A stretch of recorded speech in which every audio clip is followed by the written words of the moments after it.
প্রিয় শ্রোতাবৃন্দ, আজ আমি আপনাদের সামনে ইসলামের ইতিহাসের এমন একজন মানুষের ঘটনা তুলে ধরতে চাই, যিনি ছিলেন ন্যায়, দয়া ও বিনয়ের জীবন্ত উদাহরণ। তিনি হলেন আমিরুল মুকমিনিন হজরত আলী ইবনে আবি তালিব রাজিয়াল্লাহু তাআলা আনহু।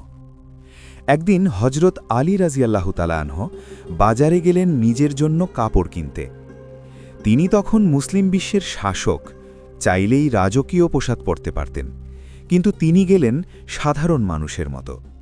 তিনি দুটি কাপড় কিনলেন, একটি ভালো আর একটি তুলনামূলক সাধারণ। তার সঙ্গে ছিলেন তার খাদেম কাম্বার রহমাল্লাহ। কাপড় কেনার পর হজরত আলী রাজিয়াল্লাহু তাআলা আনহু ভালো কাপড়টি তুলে দিয়ে বললেন, কাম্বার, তুমি এটা পরো। কাম্বার বিস্মিত হয়ে বললেন, হে আমিরুল মুকমিনিন, আপনি শাসক, ভালো কাপড়টি আপনার পরা উচিত। হজরত আলী রাজিয়াল্লাহু তাআলা আনহু তখন বললেন, এমন একটি কথা যা ইসলামের মানবিকতার এক অনন্য দলিল।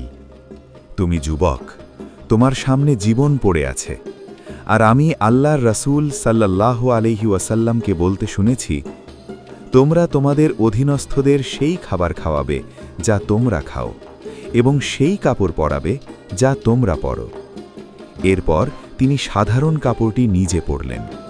কোনো অহংকার নেই, কোনো রাজকীয় ভাব নেই, শুধু তাকওয়া আর নবীর আদর্শ। এখান থেকে শিক্ষা। প্রিয় ভাই ও বোনেরা, এই ঘটনা আমাদের শেখায়, ইসলাম ক্ষমতা নয়, চরিত্রকে বড় করে। প্রকৃত নেতা সেই যে নিজেকে ছোট করতে জানে। অধীনস্থদের সম্মান করা ঈমানের অংশ। নবী সাল্লাল্লাহু আলাইহি ওয়াসাল্লামের শিক্ষা শুধু মুখে নয়, কাজে বাস্তবায়নই আসল।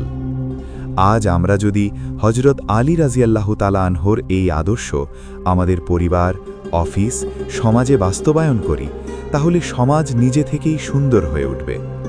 আল্লাহ আমাদের সবাইকে হজরত আলী রাজিয়াল্লাহু তাআলা আনহুর মতো ন্যায়পরায়ণ ও বিনয়ী হওয়ার তৌফিক দান করুন।